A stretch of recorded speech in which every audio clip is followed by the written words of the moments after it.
You're gonna follow in the footsteps of all those great warriors that put fear in the hearts of their opponents. You dislocated your...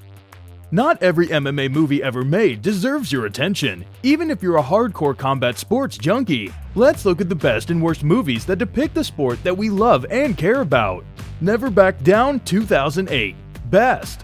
Sure, Never Back Down is a movie made and marketed for angsty teenagers and probably that Just Bleed guy from UFC 15. The film itself reeks of cliches and moments of trying hard to be edgy and mature. But boy, anyone who says it isn't a fun watch is lying. Action scenes are the shining moments of this movie. For instance, the MMA training and techniques are depicted correctly and with surprising realism. The film almost stressed that the flashiest moves are not necessarily the most effective ones during fights, something that the average MMA fan already knows, but is still fun to see play out on screen. Never Back Down is also the first MMA-themed movie to achieve box office success despite its lack of UFC star cameos. The craze for this movie gave way to a 2011 sequel and a 2016 trilogy, which are also pretty good, all things considered.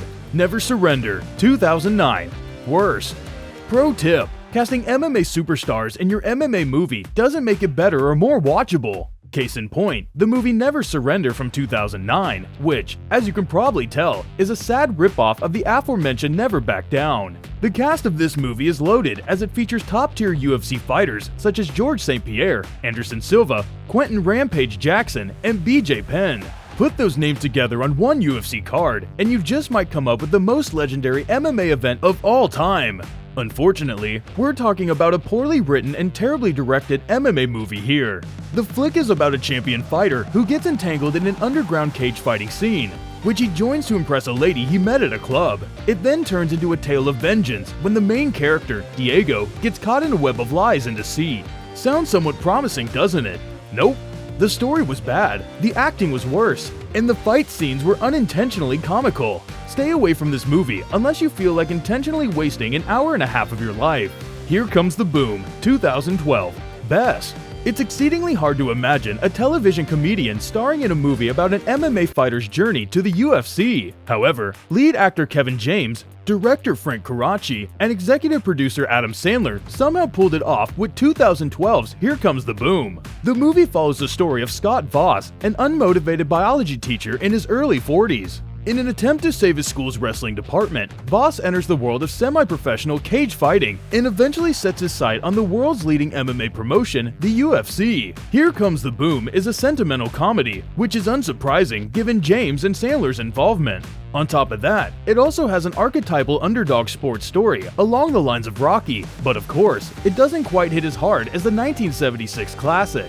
As far as the UFC cameos go, this movie is stacked. Joe Rogan, Bruce Buffer, Mike Goldberg, Herb Dean, Chael Sonnen, Wanderlei Silva, Jason Mayhem Miller, Krzysztof Sosinski, and Mark Munoz are all present in the film. The movie overall is hit or miss, much like Michael Johnson's UFC career. The high points are very amusing, especially when the comedy connects, but the low points are painfully cringeworthy, to say the least.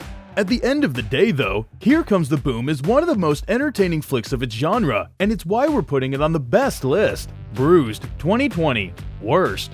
Netflix's Bruised is Hollywood's most recent attempt to tap into the very passionate and very loyal MMA fan base. It had a lot of good things going for it too. Halle Berry as the lead star, Valentina Shevchenko as the big bad villain, and the power of the UFC PR machine to get the win behind its sails. But do you want to know what's worse than Clement Werner's scorecard in the co-main event at UFC 275? This movie right here. That's not to say that Bruised is a total disaster. It has some bright spots, like doing everything right when it comes to portraying the sport as well as conveying an interesting story. On top of that, it's undeniable that Halle Berry's preparation for her role, which included hours upon hours of real martial arts training, is nothing short of spectacular, and for that, she deserves the utmost respect.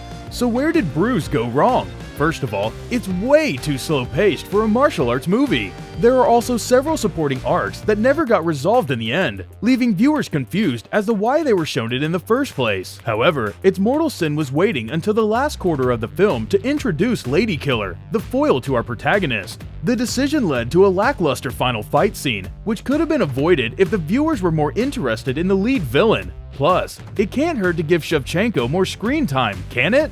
Before we get to the top spot, make sure to subscribe to Sportskeeda MMA. Warrior 2011. Best.